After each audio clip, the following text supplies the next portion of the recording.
It's meant to be as an introduction to the teacher training course for those of you that are interested. Not that you have to be interested in doing that to be here. So I'm also going to be sharing some of my methods, if you like, and it will help. Hopefully, it will help make sense of the practice. It is a cognitive practice. I believe yoga is. And it's about being present, not repeating something mindlessly the teacher says. That's Simon Says, which is fun, but not necessarily yoga. Basic principle being, I think, if you can turn up to what you are doing, then, which is easier said than done, isn't it?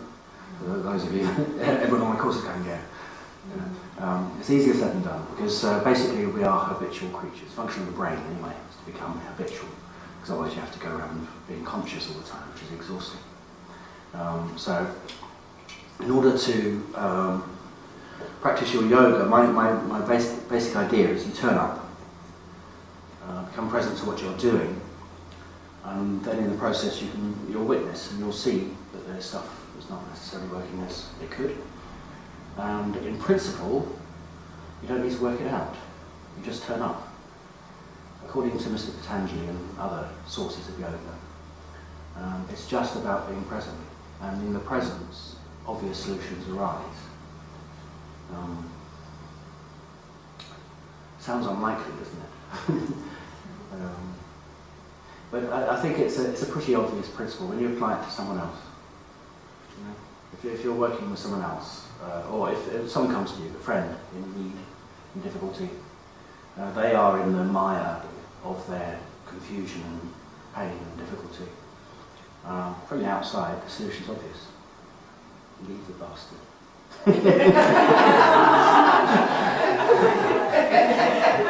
But from within their experience, it's really complicated. Yeah? The advantage you have over their position in relationship to their life is you have objectivity. And if you want to call issues, there's nothing new to learn, actually.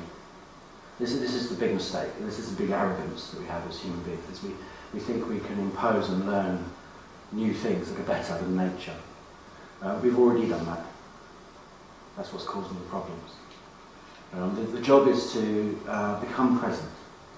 Become present, and then in that presence, you recognise the imposition. You recognise the thing you've placed in yourself through some external voice, some history, something that's happened in the past that you're still reacting to or responding to, or something you've learned, something somebody's told you to do, and you've taken it on as an idea. In principle, this scaravelli-inspired approach, which I don't think is any different from, I just think it's yoga. It's just this woman seems to have tapped into something, and she certainly inspired me and many others to look at yoga from a very direct, personal, felt sense, present perspective. And in the process, things change. Lovely idea. Practice of it, much harder to actually put into practice than perhaps the idea is, because we do things, we're in the loop. So my job as teacher is to give you some hints, some reminders of ways of engaging with what you are doing that might bring on the nature again. And in its arrival, you may perhaps recognise it.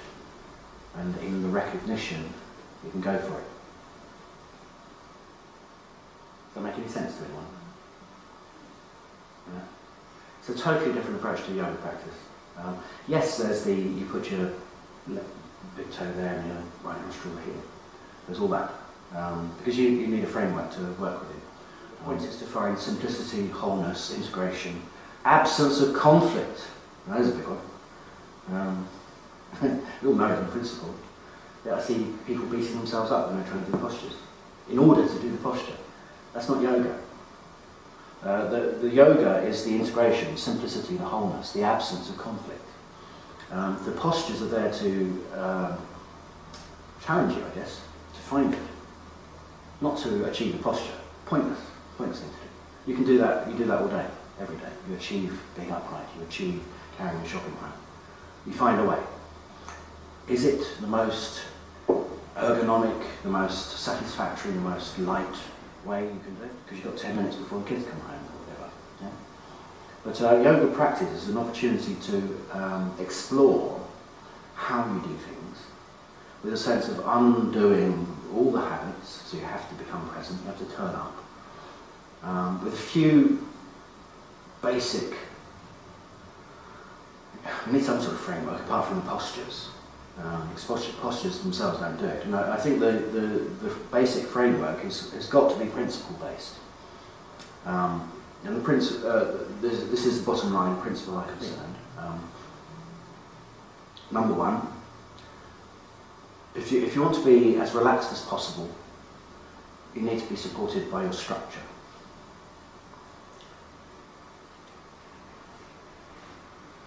It's obvious. Yeah, sure. But actually practice with that, because it means something from other than what you understand. Not because I know any better than you, it is, that are sort of fixed mental impressions. Guarantee most of you understand structural support as what you need to do to support your structure, which is not the same as structural support. If you put a tripod on the ground, you don't see it sort of being intense around its joints to try and keep it in position.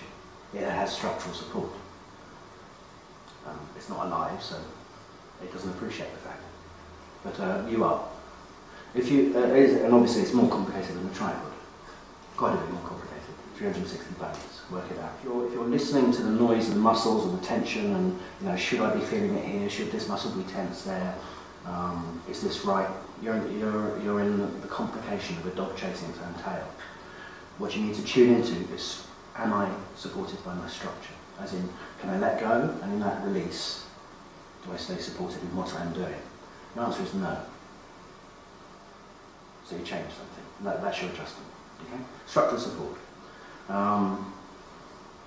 Because I've been racking my brains for 22 years trying to work out what we can actually be objective about. And structural support is one of them.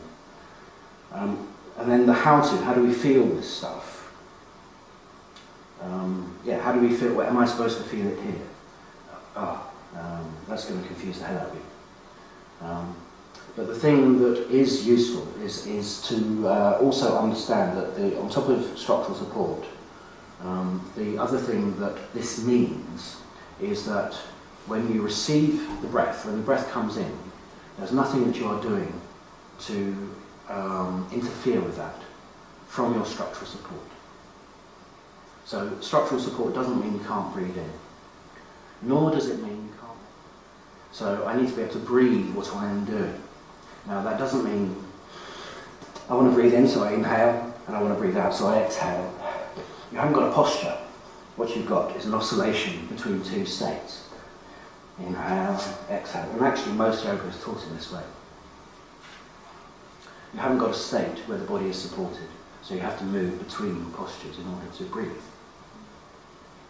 How on earth are you going to find stillness within that? I'm not against this at all. You go into the full expression of how the body wants to breathe. It's kind of prescribed as you must inhale up and you must exhale down. That's going to fix you into a way of being that means I breathe in and I come up and I breathe out and I have to collapse. Which is fine, it's normal, so it's life, that goes. You keep doing that and then, you have a nice life, you've done some yoga and you die. It's fine. But this yoga stuff it's about escaping that loop. It's escaping finding a way out of that karmic wheel. You can extrapolate it as much as you like, depending on how much about yoga you've read. And this is where I think this approach to yoga is more in keeping with the original intent. the scaravelli-inspired approach says something different. It says, I relax, and the breath supports me, yes, by all means, in what I'm doing. But here's the radical thing. I relax, I let go of tension into the earth, and as a natural, I fly away from all that. I get taller, thinner, stronger through a release of tension. Now that's radical. It's not how we experience things, but it is physiologically possible. And it's dependent, and I've also racked my brains on how to explain this stuff, because the Western way of understanding things is about pulleys and levers and this muscle against that muscle, tension, balance of tensions between elastic straps. If you're thinking of the body in those terms, that's what you've got. You've got I inhale up, I exhale in. Is there someone? Oh no, it's not for us. Okay. In looking at how on earth can this be true, because you experience it. You go to a good, hi there, come in. You go to a good teacher. It doesn't have to be scaravelli inspired. You go to any good yoga teacher that knows their onions. You come out, you feel lighter, or you get a moment within the posture where, within what you're doing, where something different occurs. And it might be in meditation. You suddenly become light. Front space there is enough.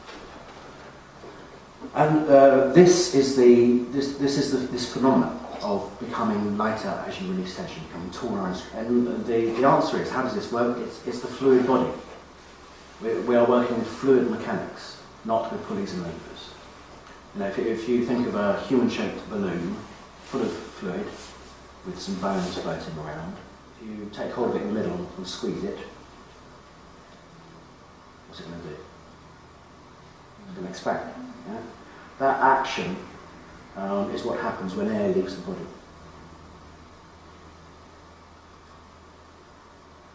So a totally different way of looking at the body. And then all the musculature, all the pulleys and levers stuff is related to that action. So instead of it being I lift, I drop, it becomes I collect in towards my centre, I move out in all directions. Instead of reaching out there, you stay in your centre and you reach out in all directions. So you become, it's a different way of engaging.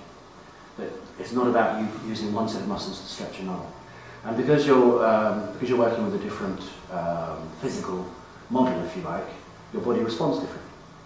So you build different musculature, you build a different way of being. That leads to the experience of I release tension and I grow taller and stronger. So anyway, I feel like I'm because I'm talking too much. But have you got the sort of general gist? So you just I recognise you. What's your name? Anne. Oh, yes. That's right. Yeah. I've just done a sort of little explanation of where I'm coming from. So what is it? Non-conflict. Turn up. Be present to what you're doing. Not repeat what you know. Every time. Every time you come to the mat, every time you intend to practice yoga, you become present to what is, not what you think you should be able to do, or anything else. The less you know, the better, because the more you can learn. Okay? So turn up, become present. And this other way of looking at things is part of that turning up, because that picture of the body as a pulleys and lever thing is an imposition that has arrived somehow, culturally, because we believe in anatomy or something, I don't know.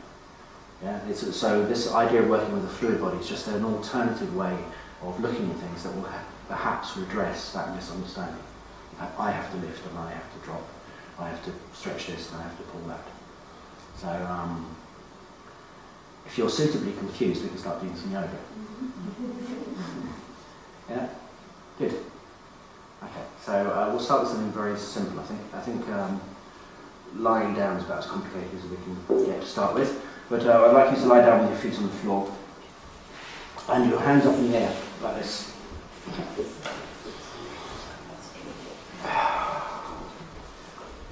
So the feet will be underneath the knees. Have you got some props there? Have you got all the props you need? Yeah. Feet roughly underneath the